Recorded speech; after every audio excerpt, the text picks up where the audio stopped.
من الشيطان اللعين الرجيم بسم الله الرحمن الرحيم الحمد لله رب العالمين الصلاة والسلام على أشرف الأنبياء والمرسلين خاتم النبيين سيدنا ونبينا وشفيع ذنوبنا وطبيب قلوبنا مولانا بالقاسم محمد اللهم صل على محمد وآل محمد وآل بیت الطیبین الطاہرین المعصومین المظلومین ولعنت اللہ علی اعدائهم اجمعین اما بعد فقد قال اللہ تعالی فی کتابہ المبین والفرقان ذی الحمید وقال الحق انما یرید اللہ لیذہب عنکم الرجس اہل البیت ویطہرکم تطہیرا اللهم صل على محمد وآل محمد. تمام تعریفیں میری ذات باری کے لیے جو کہ تمام جہانوں کا پیدا کرنے والا ہے. یا رب تیری عظمت کا ثبوت ایک جریدہ، یا رب تیری عظمت کا ثبوت ایک جریدہ. توریت تیری حمد ہے اپنا یقیدہ، اور انجیل میں لکھے تیرے اوصاف حمیدہ. قرآن حقیقت میں تیرا ایک قصیدہ. خالق تیری عظمت کو یہی لفظ بڑا ہے، خالق تیری عظمت کو یہی لفظ بڑا ہے کہ تو اس کا خدا ہے جو نصیری کا خدا ہے. اللهم صل على محمد وآل محمد. تمام درود و سلام ہو میرا محمد والے محمد کے لیے. رحمت کی بارگاہ ہمیں رحمات خود ہی بھیج، رحمت کی بارگاہ ہمیں رحمات خود ہی بھیج، اور عصمت کے آستان پہ سلوات خود ہی بھیج. مالک ہم نے یہ سچ کہا کہ ان پر پڑے درود، سارا کے خاندان پہ سلوات خود ہی بھیج. اللهم صل على محمد وآل محمد. تمام درود و سلام ہو میرا حسین مظلوم پر. خوشی سے میں نے خریدا یہ غم حسین کا، خوشی سے میں نے خریدا یہ غم حسین کا ہے، اور میرے ضمیر کی چھت پر علم حسین کا ہے. کسی یزید کی مدحت میں کس طرح لکھ دوں، کسی یزید کی مدحت میں کس طرح لکھ دوں. یہ ہاتھ میرا صحیح پر قلم حسین. کہاں تیرا یزید، کہاں میرا حسین. تیرے یزید نے کاٹی چڑھے شریعت کی، میرا حسین شریعت کو عام کرتا ہے. تیرے یزید پہ مخلوق نے بھی لعنت کی، میرے حسین کو خالق سلام کرتا ہے. اللهم صل على محمد وآل محمد. بسم اللہ الرحمن الرحیم. تمام تعریف و ذات باری کے لیے جو کہ تمام جہانوں کا پیدا کرنے والا ہے، جس نے انسان کو اشرف المخلوقات بنا کر دنیا میں بھیجا، اور نہ صرف اشرف بنایا بلکہ اپنی تمام نعمتوں کو اس پر تمام کیا. اتنی نعمتیں دی انسان کو کہ گننے والے اس کی نعمتوں کو گن نہیں سکتے، شکر ادا کرنے والے اس کی نعمتوں کا شکر ادا نہیں کر سکتے، مدح سرائی کرنے والے اس کی نعمتوں کی مدح سرائی نہیں کر سکتے. بے شک تمام حمد و ثنا اور عبادت اسی ذات کو زیبا ہے، اور ہمارا درود و سلام ہو محمد والے محمد کے لیے جو بجائے تخلیق کائنات. صل على محمد وآل محمد. 27 صفر شب شہادت امام حسین علیہ السلام 1443 ہجری. آج کی مجلس اس امام کے نام سے منسوب ہے جس نے رسول اللہ کو ابو جہل کے تابوں سے بچایا.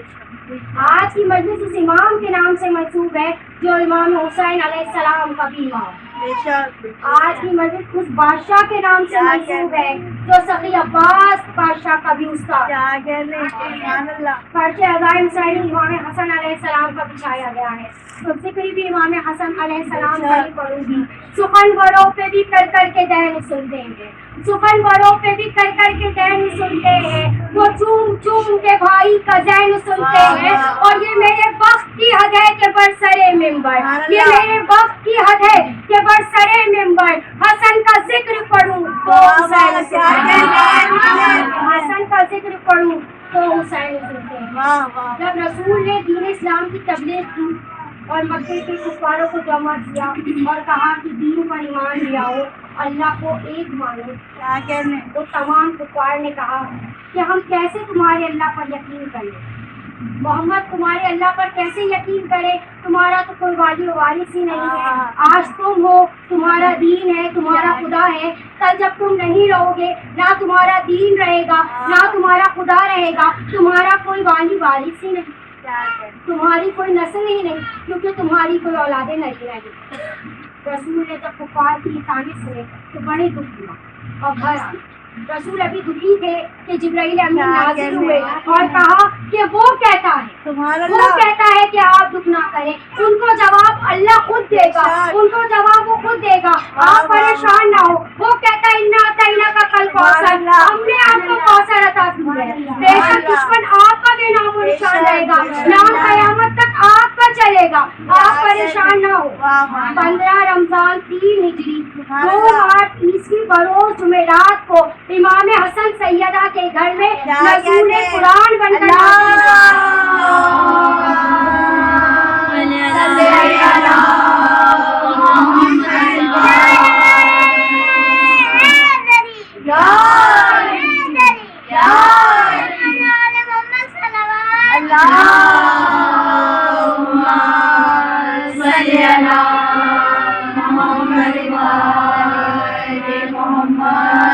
لفظ کوثر کی مکمل تفسیر بن کر امام حسن جناب سیدہ کے آنگن میں نزول قرآن کی طرح سیدہ کے آنگن میں امام حسن نازل ہوئے ہیں.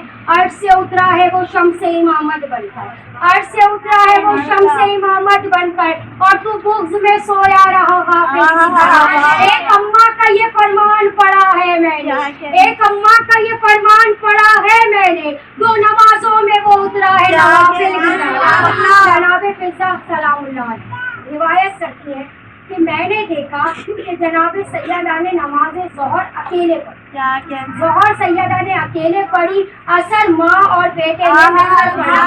اس طرح نزول امام حسن ہوا ہے. سجدے کی حالت میں بیوی کو ملے ہیں امام حسن. جناب سیدہ نے حسن کو پایا, بہت خوش, بچے کو گود میں اٹھایا, بیوی بہت زیادہ خوش ہے. اللہ تعالیٰ نے سجدے کی حالت میں حسن کو رسول کی طرح بیوی کو دیا ہے. اب سب مبارکباد دی, فرش سے کنیزیں مبارکباد دے رہی ہے, عرش سے ملائکہ فرشتے مبارکباد دے رہے ہیں. یا جناب سیدہ مبارک حسن کی آمد کی, یا جناب سیدہ مبارک و حسن کے مل جانے کی, سب مبارکباد دے رہے ہیں. قدرت نے بھی کچھ اس ادا سے جناب سیدہ کو مبارکباد دی. قیام دین کی آماج گاہ مبارک ہو, قیام دین کی آماج گاہ مبارک ہو, علم کی ساری حکومت کا شاہ مبارک ہو. قیام دین کی آماج گاہ مبارک ہو, علم کی ساری حکومت کا شاہ مبارک ہو. کہا یہ آج کی شب سیدہ سے خالق نے, کہا یہ آج کی شب سیدہ سے خالق نے, فدق کی جنگ کا پہلا گواہ مبارک ہو.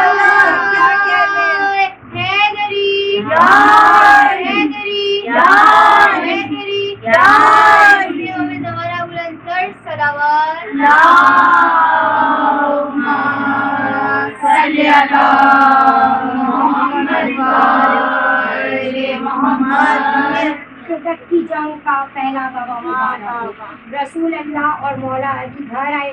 جناب سیدہ نے امام حسن کو اٹھا کے رسول سبحان اللہ, رسول اللہ نے بچے کو دیکھا, پیار کیا. نماز نے نماز کی کان میں اذان کہی, نماز نے نماز کی کان میں اقامت کہی, قرآن نے قرآن کے بوسے لینے شروع کرے. بچے کو دیکھتے جاتے گھنٹوں گزر گئے.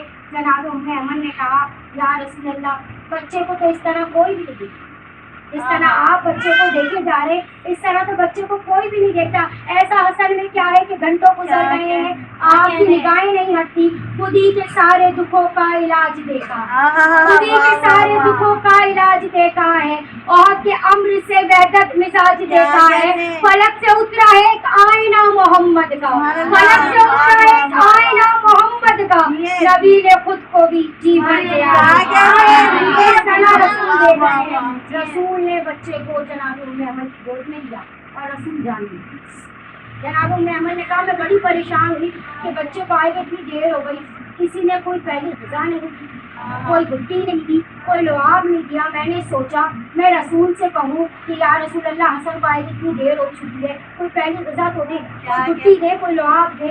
ابھی میں سوچ ہی رہی تھی کہ رسول دروازے سے واپس آئے, آ کر میرے سر پر ہاتھ رکھا اور کہا اے ام احمد پریشان اے ام احمد پریشان نہ ہو, ہم نماز مغربین کے بعد آئیں گے, حسن کو گٹی بھی دیں گے, حسن کو لعاب بھی دیں گے, مگر ابھی حسن روزے سے ابھی حسن کا روزہ ہے, حسن ابھی روزے دار ہے. پہلا روزے دار ہے اس کائنات کا حسن, جس نے سحری توحید کے ساتھ رسالت کے ساتھ آپ سامنے آئی ہیں. نور پہ نور کی تنزیل کا منظر تو سنو, نور پہ نور کی تنزیل کا منظر تو سنو. عرش کی گود میں خود عرش اترتا ہی رہا, عرش کی گود میں خود عرش اترتا ہی رہا. ہاں مولوی تم ہی کہو اس کو ولادت لکھو, کیا کہنے, ہاں مولوی تم ہی کہو اس کو ولادت لکھو. ماں کا روزہ بھی رہا, لال کا سجا بھی رہا. یہ ہے امام حسن کا جن کے بارے میں روایتوں میں لکھا گیا کہ امام نے اتنی طویل نمازیں پڑھی ہیں اور اتنے روزے رکھے ہیں, اور کیوں نہ رکھتے وہ امام اتنی طویل نمازیں اور روزے. جو آئے سجدے کی حالت میں دنیا میں اس کی نمازوں کا کیا عالم ہوگا, جو آئے روزے کی حالت میں دنیا میں اس کے روزوں کا عالم کیا ہوگا. مورخین نے امام کے حج کے بارے میں لکھا, سنی اور شیعہ دونوں علماء نے لکھا کہ امام نے 25 حج پیادہ کی, یعنی سواری کے موجود کی بھی امام کبھی سواری پر سوار نہیں, ورنہ کون سی ایسی سواری تھی جو حسن ابن علی کو میسر ہے. امام جن کی سواری خود رسول ہو, جو واللیل کی زلفیں تھاما کرتے ہو, بھلا انہیں سواریوں کی کیا کمی تھی. تو پوچھنے والے نے ایک دن امام حسن سے پوچھا, مولا آپ کے پاس تو اتنی سواریاں ہیں, مولا گھوڑے بھی موجود ہیں, مولا گھر میں خچر بھی موجود ہیں, مولا ناقے بھی موجود ہیں, آس پاس گدے بھی موجود ہیں, اس کے باوجود بھی آپ سوار نہیں ہوتی, پیادہ حج کرتے ہیں. تو امام نے مسکرا کر کہا, آتا ہے وہ ملنے مجھے کعبے کی زمین پر, آتا ہے وہ ملنے مجھے کعبے کی زمین پر, کیوں ناز نہ اس نعمت باری پہ کروں میں. جاتا ہوں میں پیادہ مجھے اچھا نہیں لگتا, جاتا ہوں میں پیادہ مجھے اچھا نہیں لگتا, اللہ سے ملاقات سواری پہ کروں.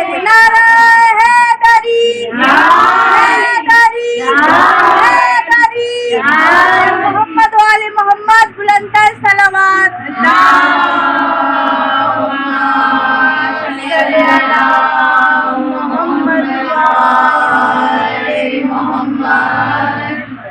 جاتا ہوں میں پیادہ مجھے اچھا نہیں لگتا, اللہ سے ملاقات سواری پہ کروں میں. آغوش جناب سید عامر اور مولا علی میں امام کی پرورش ہوتی رہی, رسالت کی گود میں امام پروان چڑھتے رہے.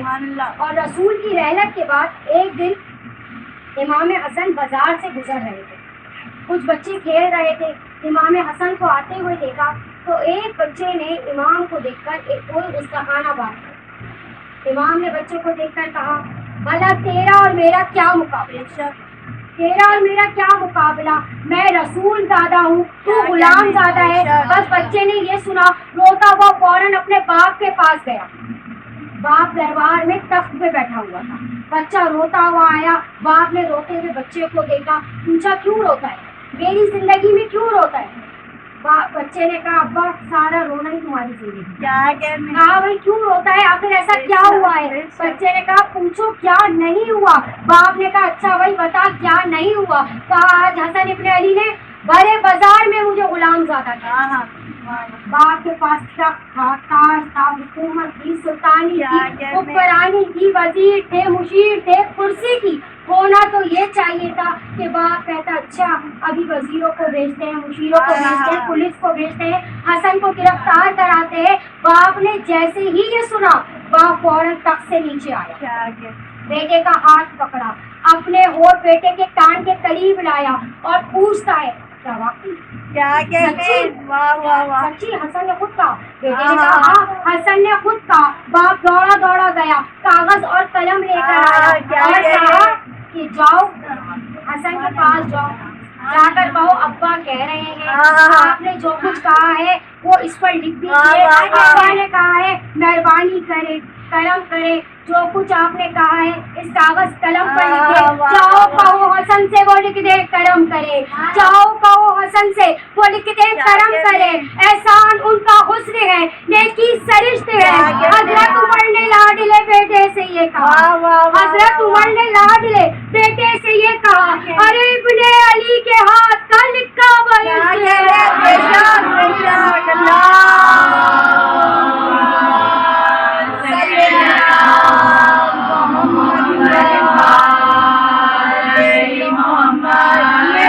حضرت عمر نے لاڈلے بیٹے سے کہا ابن علی کے ہاتھ کا لکھا بچہ کاغذ قلم لے کر بازار آ گیا، حسن گھر آ گئے، بچہ گھر آ گیا، حسن مسجد آ گئے، بچہ مسجد آ گیا، حسن بازار آ گئے، حسن آگے آگے بچہ پیچھے پیچھے، حسن آگے آگے حسن بچہ پیچھے پیچھے، سارا دن پورا شہر گھما کے علی کا بیٹا شام کو قبر محمد پر آ گیا اور قبر محمد پر آ کر حسن نے ایک جملہ کہا، نانا وہ لے آئے وہ لے آئے جنہوں نے آپ کو کاغذ قلم نہیں دیا تھا، نانا وہ لے آئے ہیں۔ حسن نے ان سے مانگا، یہ ہے حسن ابن علی، مسند نشین جن سے مدد مانگتے رہے، کاغذ قلم اٹھا کے سند مانگ۔ امام کا ایک بہت بڑا دور مولا علی کے ساتھ گزرا، علم میں بھی مولا ساتھ ساتھ رہے۔ بادشاہ روم نے جب سوالوں کے جوابات مانگے تو امام حسن نے دیے، مولا کے ساتھ جنگیں کریں، نہروان اور جمل جیسی مولا علی کے ساتھ جنگیں کی، امام ساتھ ساتھ رہے مولا علی کے۔ اور سن 40 ہجری آیا جب مولا علی کو نماز میں شہید کر دیا گیا تو امام کی ظاہری خلافت کا دور شروع ہوا اور امام تخت پر، اور جب امام کی ظاہری خلافت کا دور شروع ہوا تو شام سے فتنہ پیدا ہونا شروع ہوا اور بار بار مولا کی حکومت میں انتشار پھیلانا شروع کیا۔ امام نے بڑے خطوط لکھے، خاتم شام کو وہاں سے جوابات بھی آئے، تاریخوں میں بہت سے خطوط موجود ہیں۔ امام نے بار بار کہا کہ دیکھو میری حکومت میں انتشار نہ پھیلاؤ، دیکھو میری حکومت میں انتشار نہ پھیلاؤ، لیکن حاکم شام باز نہ آیا اور پھر نتیجہ آخر جنگ کا ہوا اور امام کی طرف سے پھر ایک جنگ ہوئی۔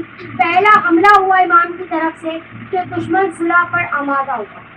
ہمارے ایک بات بڑے عام کہی جاتی ہے، ہمارے شروع میں بھی بڑی عام یہ بات ہے کہ امام نے صلح کی، بہت عام بات ہے، سب یہ کہتے ہیں کہ امام نے صلح کی، امام نے صلح کی نہیں تھی، امام سے صلح کی گئی تھی۔ جیسے مولا حسین نے جنگ کی نہیں تھی، مولا سے جنگ کی گئی تھی، اسی طرح امام سے صلح کی گئی۔ جب پہلا حملہ دیکھا تو کچھ لوگ آئے اور کابل حاکم شام کہتا ہے کہ حسن جن شرائط پر چاہے، جن شرطوں پر چاہے حسن ابن علی صلح کر لے، ہم صلح کے لیے راضی ہیں۔ ہمیشہ شرطیں وہ لکھتا ہے جو جیتتا ہے۔ امام تو جنگ اسی ٹائم جیت گئے تھے جب انہوں نے کہا جن شرطوں پہ چاہیں آپ شرط نکلے ہم راضی ہیں۔ امام کو انگریزی ویسے بھی نہیں چاہتے، نہ امام حسین جنگ چاہتے تھے، نہ مولا حسن جنگ چاہتے تھے۔ امام نے جن شرطوں پہ چاہیں آپ چاہیں ہم صلح کے لیے آمادہ ہیں، امام بھی آمادہ ہوئے ان شرطوں پہ۔ امام نے کہا ٹھیک ہے، امام نے سب کو صلح کے لیے بلا لیا اور امام نے شرطیں لکھی۔ تاریخ میں امام کی کسی نے 7 شرطیں، کسی نے 9، یہاں تک کہ 11 شرطیں تک لکھی گئی ہیں۔ میں 3 خاص شرطیں پڑھوں گی۔ امام نے پہلی شرط لکھوائی کہ پہلی شرط یہ ہے کہ آج کے بعد تو قرآن اور سنت پر یعنی اس سے پہلے وہ قرآن اور سنت پر عمل نہیں کرتا تھا، آج کے بعد کرے گا۔ اگر کرتا ہوتا تو کہتا حسن یہ تو شرط ہی بڑی بیٹی، میں تو پہلے سے عمل کرتا آ رہا ہوں، یہ شرط لگوانے والی کوئی بات ہی نہیں ہے، میں تو کرتا آ رہا ہوں۔ امام نے کہا آج کے بعد کرے گا، شرط لکھی گئی، برابر میں اس کا مشیر بھی بیٹھا، کہنے لگا کہ حسن اتنی شرطیں لکھوا رہے ہیں، ایسا کرو ایک شرط تم بھی لکھواؤ، بولو ہم بھی لکھوائیں گے شرط، تو بولا بھائی ایک شرط حسن ہم بھی لکھوائیں گے۔ امام نے کہا بولو، اس نے کہا قرآن سنت پر تو عمل ہوگا لیکن سنت شیخین پر بھی عمل ہوگا، کہ سنت شیخین کے جو رسول کے بعد خلیفہ بیٹھے تھے ان کی جو سنت تھی وہ سنت شیخین، کہا بھائی اس پر بھی عمل ہوگا۔ تو اچھا، امام نے کہا سوچ لیا، اس نے کہا ہاں سر سوچ لیا۔ امام نے کہا میں لکھ دوں گا، اس نے کہا ہاں میں نے سوچ لیا۔ امام نے کہا لکھ دو، یہ کہہ رہے ہیں میں نے قرآن اور سنت کہہ کے بات کو ختم کر دیا تھا، اس نے کہہ دیا کہ سنت شیخین کچھ اور ہے، قرآن اور سنت کی سنت کچھ اور ہے، نہ وہ عمل کرتے تھے نہ یہ عمل کرتے، نہ ان کی سنت بھی کچھ اور تھی، ان کی سنت بھی کچھ اور۔ امام نے دوسری شرط لکھوائی کہ اپنے بعد کسی کو ولی ہے جہاں نشین نہیں مقرر کرے، کوئی حاکم مقرر کر کے تو نہیں جائے گا۔ اب بے چینیاں پیدا ہونا شروع ہوئی، پہلو بدلنا شروع ہوئے، امام جان گئے اس سے زیادہ یہ برداشت کر نہیں پائیں گے۔ امام نے کہا اٹھاؤ اپنا تخت و تاج، اٹھاؤ اپنی حکومت، اٹھاؤ اپنا تخت و تاج۔ علی کے بیٹے نے رون دیا تخت و تاج کو، امام نے کہا میں اپنے باپ علی کے صدقے میں یہ تم پر یہ صدقہ کرتا ہوں، اٹھاؤ تخت و تاج۔ آخری شرط لکھو، اس کے بعد حسن ابن علی کوئی شرط نہیں لکھوائے گا، اٹھاؤ تخت و تاج۔ میں آخری بار کہہ رہا ہوں، نہ ممبر سے نہ مسجد سے نہ تیرے دربار سے میرے بابا علی کو کوئی نہیں بھوکے گا، نہ تیرے دربار سے نہ مسجد سے نہ ممبر سے کوئی نہیں بھوکے گا۔ مورخین نے لکھا کہ اس کے بعد امام نے گوشہ نشینی اختیار کی اور امام مدینہ منتقل ہو گئے۔ حکومت کے معاملے میں امام نے بولنا چھوڑ دی، اس طرح کی امام نے جنگ لڑی کہ تاریخ میں اس جنگ کو لکھا گیا۔ جیتی ہے اس نے جنگ بڑے اہتمام سے، جیتی ہے اس نے جنگ بڑے اہتمام سے، خائف خلافت ہے مقدس امام سے، اب تک ہے ڈر ملوکیت کو جس کے نام سے۔ اب تک سمجھ باتیں نا مولا کی لکھنے نہیں دیتے، اب تک ہے ڈر ملوکیت کو جس کے نام سے، کیا اعتراف جرم لیا اہل شام سے، آج کے بعد قرآن سنت پر عمل، کیا اعتراف جرم لیا اہل شام سے، قراریت کی رمز بھی اس کے قلم میں تھی، قراریت کی رمز بھی اس کے قلم میں تھی، یعنی کہ ذوالفقار کی طاقت قلم میں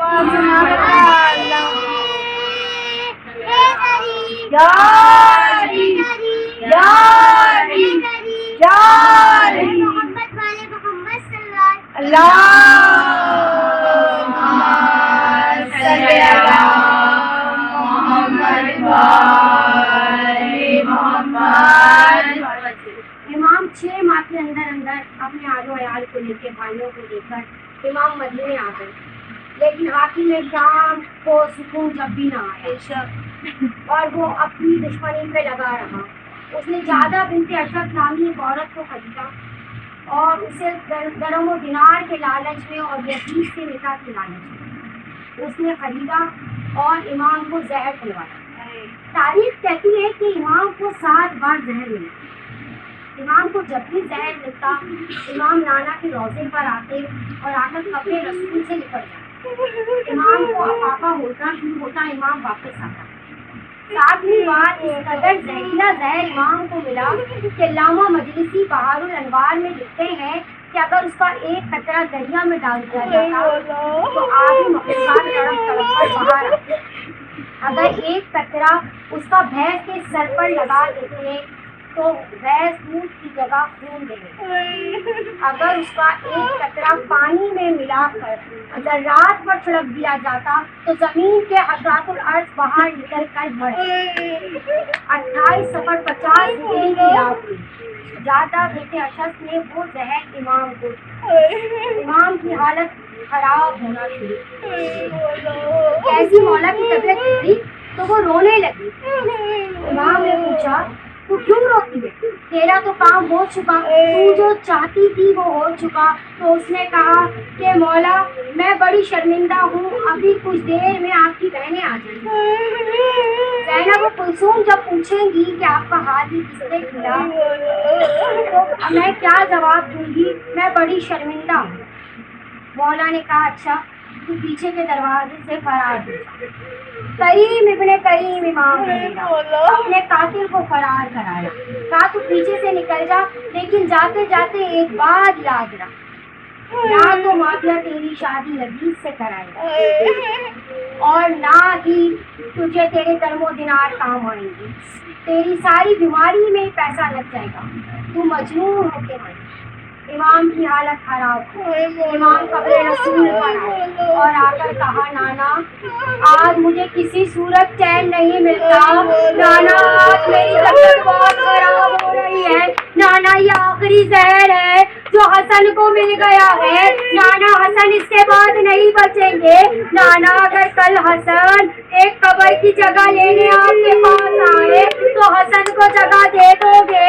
قبر محمد لرزی آواز آئی ہے حسن مجھے کوئی اعتراض نہیں ہے، لیکن اللہ کرے یہ مسلمان تجھے یہاں تک آ لیں۔ امام کی حالت خراب ہوئی، امام جناب پروا کے دروازے پر آئے، دروازہ بجایا، پروا نے پوچھا کون ہے؟ کہا قاسم کی ماں دروازہ کھول، بیوی نے دروازہ کھولا، امام کی حالت یہ ہے کہ امامہ کھل کر گلے میں آ گیا، تسبیح ہاتھ سے گر گئی، امام کے چہرے کی رنگت زرد ہے۔ بیوی نے پوچھا مولا آپ کی حالت یہ کس نے کی؟ امام نے کہا میری حالت کو چھوڑ جا کے میرے قاسم کو لے کر آؤ۔ بیوی جناب قاسم کو لے کر آئی، مولا کے سینے پہ لا کر لٹایا، سوتے ہوئے قاسم نے کہا اماں آپ نے مجھے چلتی ریت پہ کیوں لٹا دیا؟ بیوی کہتی قاسم آنکھیں کھولو، چلتی ریت نہیں بابا کا سینہ ہے۔ قاسم نے بائیں پیار کیا، کہا بابا آپ کی یہ حالت کس نے کی؟ امام نے کہا قاسم میری حالت کو چھوڑو، جا کر پھوپھی زینب کو اطلاع کرو کہ مجھے زہر مل گیا۔ قاسم تم یتیم ہونے والے ہو۔ قاسم نے کہا بابا کہنا کیا ہے؟ قاسم کو اپنے پاس بلایا، امام نے گریبان کو چاک کیا، زمین کو جا کے خاک سر پہ ڈالی، کہا قاسم اس طرح اب بھی اماں کے پاس چلے جاؤ، علی کی بیٹی تمہاری حالت دیکھ کے پہچان جائے گی کہ قاسم تم یتیم ہو گئے ہو۔ 3.5 سال کا قاسم چلا ہے مدینے کی گلیوں سے ہوتا ہوا، جناب زینب کے دروازے پہ آیا، ادھر علی کی بیٹی کی آنکھ کھلی، آواز یہ اماں پسا گھر کے چراغوں کو روشن کرو، اماں پسا گھر کے چراغوں کو روشن کرو۔ جناب پسا نے کہا زینب ابھی تہجد میں بڑا وقت باقی ہے۔ بیوی نے کہا اماں چراغوں کو روشن کرو، میں نے خواب میں ابھی اپنی ماں سیدہ کو دیکھا ہے، اماں میری ماں کا ہاتھ پہلو سے ہٹا ہوا تھا، کہہ رہی تھی اب زینب تو سو رہی ہے، زینب میں برباد ہو گئی، زینب میرا چراغ بجھ گیا، اماں دروازے کو کھولو۔ بیویاں دروازے پہ آئی، جناب پرزا نے دروازے کو کھولا، ننھا قاسم دروازے پہ کھڑا تھا، جناب زینب نے بھتیجے کی حالت کو دیکھا، آگے بڑھ کے قاسم کو گلے سے لگایا، کہا اے میرا امیر قاسم۔ قاسم طرف سے کہتے ہیں نہیں پھوپھی اماں یہ امیر قاسم نہیں یتیم قاسم۔